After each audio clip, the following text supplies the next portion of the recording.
जहाँ रह तू खुशहाल रहे। आँख में लोर छुपा के बोले बिटिया तू सदा मुस्कात रहे। गोदी में खेलवनी लोरिया सुनवनी, नन्ही उंगली पकड़ के चलना सिखवनी।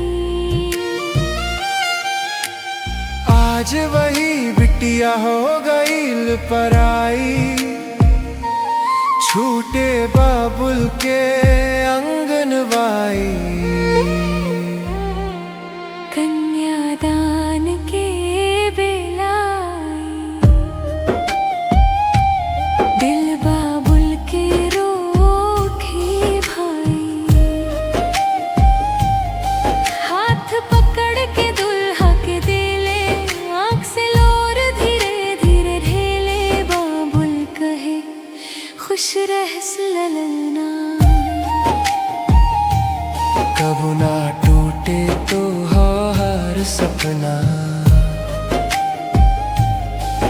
जहाँ रहस तू रोशन कर सपना ससुराल के घरदार। बाबुल के दुआ,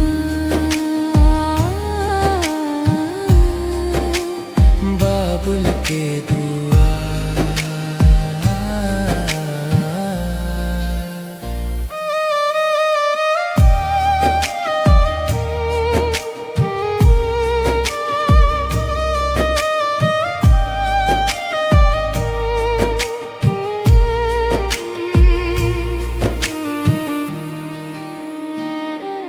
दूर सही पर दिल में रहबू,